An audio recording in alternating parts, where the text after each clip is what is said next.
Hello, hola, and marhaba to another episode of Gen Z AMIGAS, the podcast where we unpack what it means to be young, global, and figuring it all out in this changing world. I'm your host, Maha, and today we're exploring something deeply important. How can Gen Z diplomacy shape a sustainable future? Unlike traditional diplomacy, think closed-door meetings and formal speeches, our generation, I'd say is doing it quite differently, from grassroots movements to social media campaigns. Gen Z is really bringing creativity, inclusivity, and a sense of urgency into conversations globally. And joining me today, and I'm very happy to introduce, is Defne Gürkan, a Gen Z leader who's been active in youth leadership and sustainability. She brings unique insights into how young voices can shift the way decisions are made. And so, Defne, welcome to the show. Thank you for joining us. Thanks for having me. Of course. And to kick off, I want to first ask you to tell us a bit about your journey. What inspired your interest in diplomacy, sustainability, and the youth policy work that you do? Okay. Maybe I could start perhaps by introducing what I have done. Yes, for sure. During COVID, actually my journey starts pre-COVID because we were volunteering in a public school in a village actually that was quite in the rural side of Istanbul in Turkey.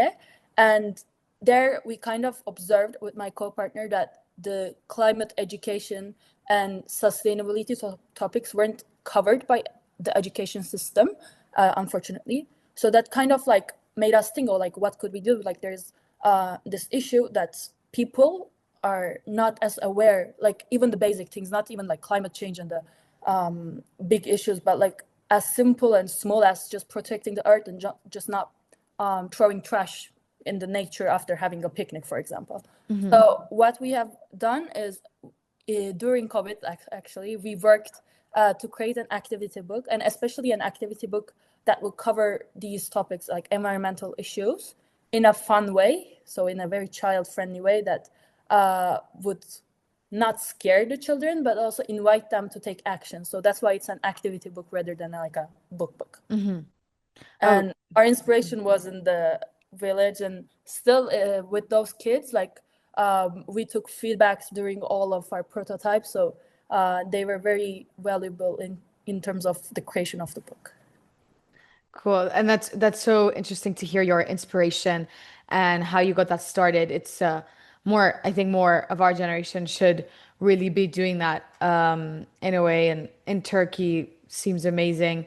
An expansion of that, I think, could be very helpful. And so I wanted to ask you, after having made this amazing project and your experience in this, when you hear the phrase Gen Z diplomacy, what does that mean to you? Is it about activism, digital influence, grassroots organizing, or maybe all of the above? So what does Gen Z diplomacy mean to you? For me, it means collaboration, actually, because of course, we don't maybe have as much as resource or the experience to create something totally new and very big.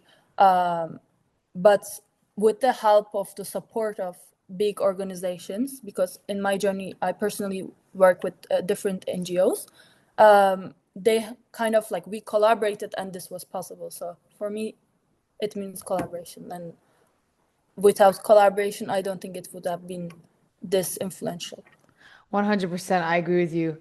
I mean, collaboration, without collaboration, you can only make such an impact. And I heard you talked about you are working or worked with NGOs.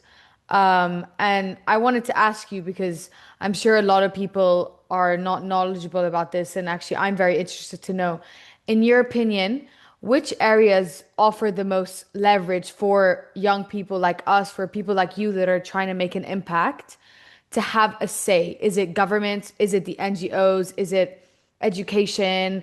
Is it social media? Which kind of platform has the most freedom and leverage when it comes to making an impact on sustainability?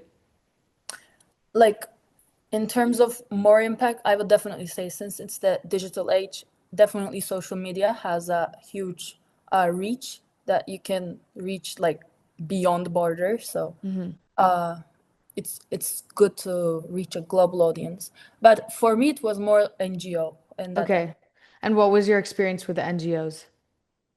For us, it's actually kind of all like before, I never was in the publishing world. I didn't know anything about the publishing world, as well as like sustainability. So while creating the book, we also learned with my co-partner. And in terms of NGOs, I feel like reaching out to them was the biggest thing for us. And the rest, it just kind of evolved natural, like in the natural flow. That's that's very interesting how, you could say that you kind of learned throughout the process about the way that you handle, like you said, you've never been in the journalism area, etc.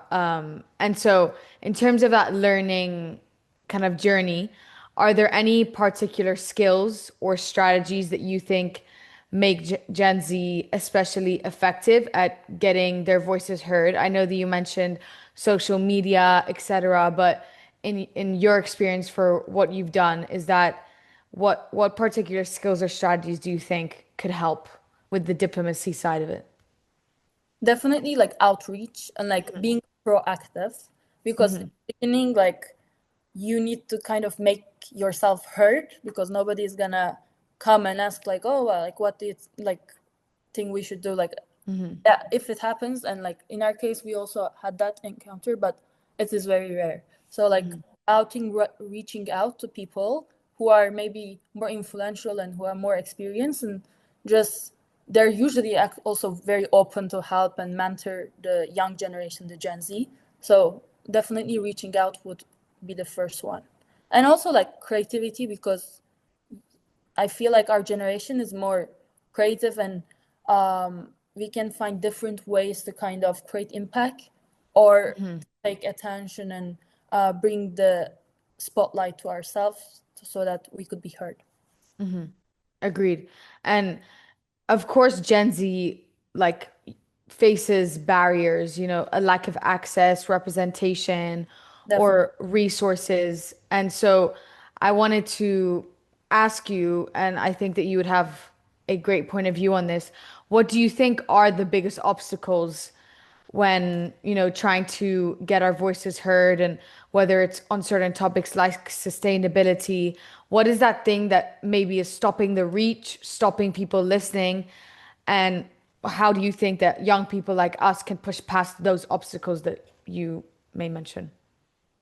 Like in terms of passing those obstacles, like I would say just continuing in the journey. Like sometimes your pace is gonna be slower, and sometimes you will want to like give up. Like we created the book during the summer, so all of my friends were like on vacation, like posting about it and stuff, and we were like working in front of our computer. So keeping that motivation, I feel like, is one of the biggest obstacle. But also in terms of like um reaching out to people, also like you will get rejected, so keeping the perseverance also in that sense is important, so that you will be ready to say like, oh, like they said no to me, but I'm gonna keep my head You up and keep going. yeah. Exactly. Okay. And now let's get into sustainability specifically. Our generation is often called the climate first generation. So I wanted to ask you, how do you see Gen Z diplomacy pushing forward urgent action on climate while also being fair to countries that are still developing economically? Like coming from a developing country, I think of course like there's a certain extent that we can create an impact in. I am a very optimistic person about it, so like I like to keep it positive, because 100%. even if you don't have many resources as much as another country would, or if it's not the priority on the media, you could still make an huge impact, like from starting from small things. So I like to think it as a snowball that will eventually get even bigger.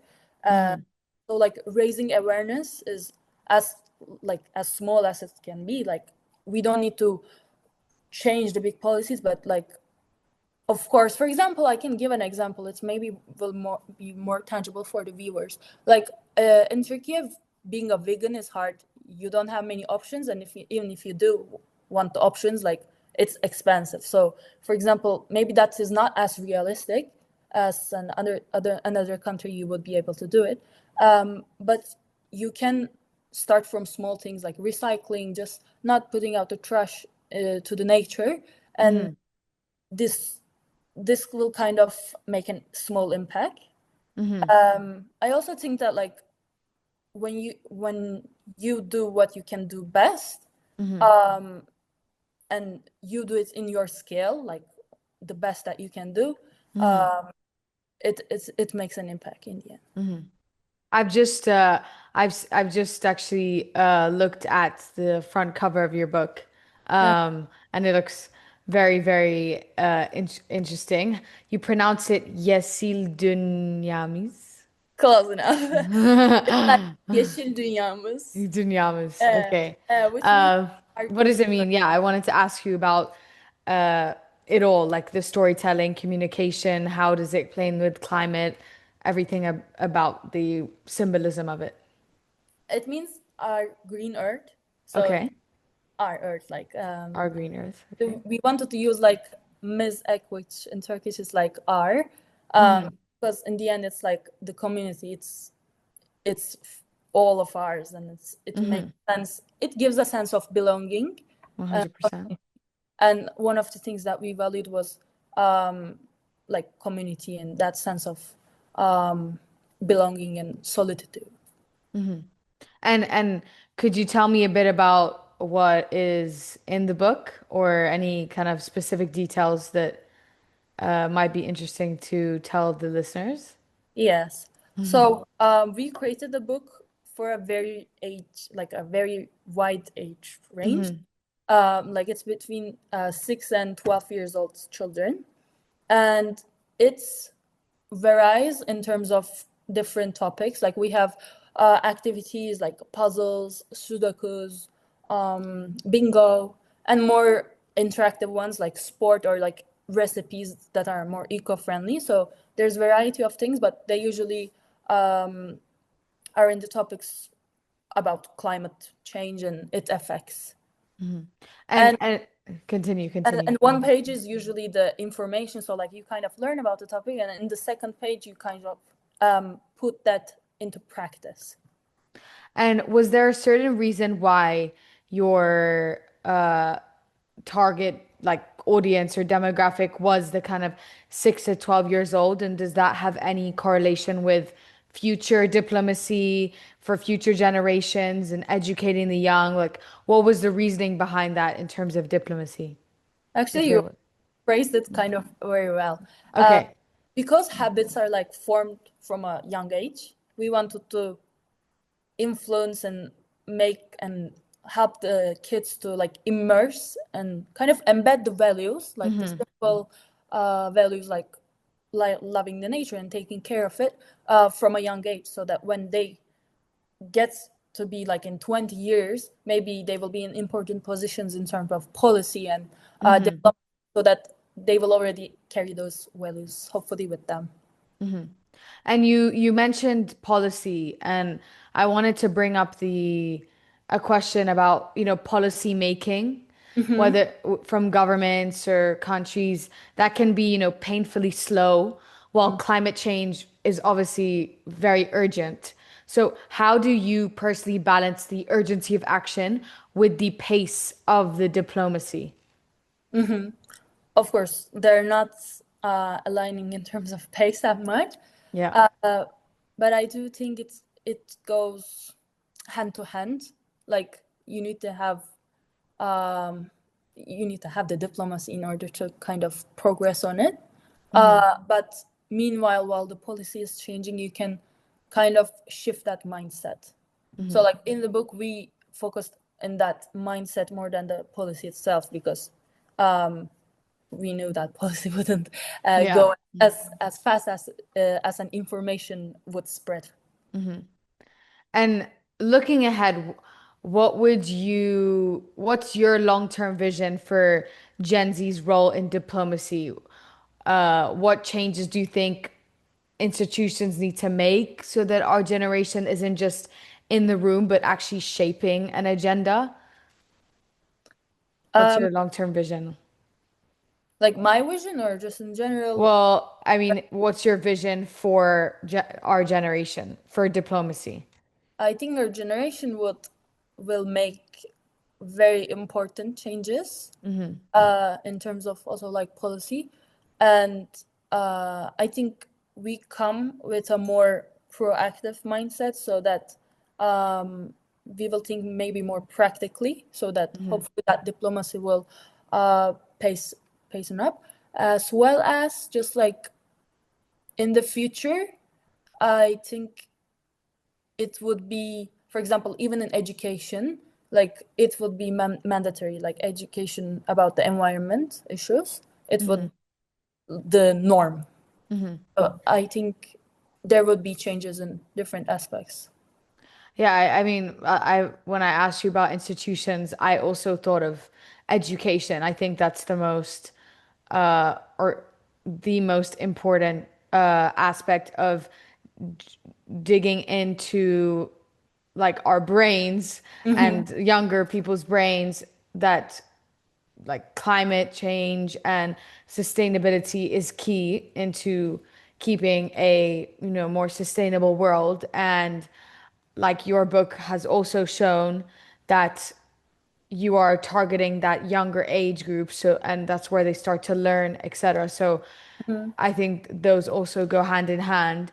And I wanted to ask you your advice to our generation and people younger than us, if you could give them top three advices from you, sorry, Mm-hmm. for diplomacy, for sustainability, anything to do with your project, what would be the top three advices that you would give I if you would were say speaking to all of us? like number one would be like get involved and get to know what is happening around you. So like get to know how you can make a small change or like be involved even in some kind of project or some kind of activity that would make an impact. Because of course we maybe have more resources and opportunities than other people would do. So like giving to others would be like my second advice. Like give like help people to raise awareness. Like there are people would who who wouldn't care and who don't have the awareness when they put I don't know, like just they leave their trash after in a park, like after having a picnic. So I would say like even pointing out to that and keeping the awareness of the general population would this be the second one. And for third one I would say like keep a positive mindset, like be optimistic about it, because sometimes I think the media covers this whole sustainability issue as a very like negative thing that Yes. overwhelms you with so many emotions. Um, so keeping it very simple, but also like yes, we will be aware, but keeping it very positive that um, we can get over it and it's not as bad, and just keeping a positive mindset would be my third one. Yeah, thank you for those 3 points. I will jot them down after we close out this podcast.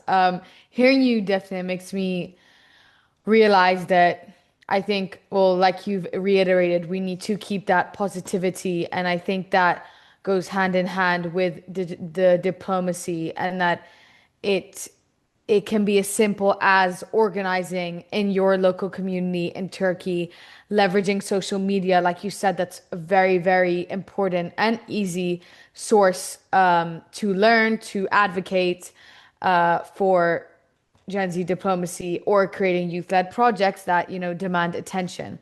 And, I believe Gen Z has the tools and the creativity and urgency to push sustainability into the center of global conversation, which it is doing, but I think it really needs that, push and motivation, like you have mentioned before again. And we need to make sure that our voices aren't just heard, but are acted upon. And for example, you are a prime example of taking action, creating a book for younger generations. I think that's very, very smart.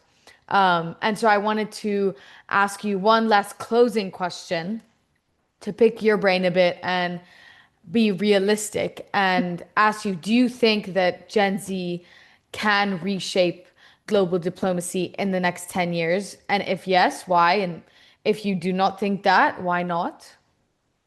I think yes, like in 10 years, Hmm. because we are definitely more aware, and like we kind of grew with these topics, hearing about it, being exposed to it. So like when we are the ones who are making the decisions, so are the decision makers, we will be able to shift some strategies and make a real change. Like although now we don't have that, we are not in that position, so we are not in that role. In the future, some of us will be. So I'm, I think we really would make an impact. Hopefully. Me too. I also hope for and taking your positivity, I think it should be spread to, and motivation should be spread to the wider generation. I think that's actually a wrap on today's episode of Gen Z Amigas. Thank you so much, Defne, for joining us and sharing your thoughts about your experience, about your opinions on how our generation is reshaping diplomacy and hopefully driving a sustainable future. To our listeners, I would like to put the question onto you. What role do you see yourself in this movement? Share your stories, your ideas, your actions. We'd love to hear from you. Until next time, goodbye, adios, and shukran.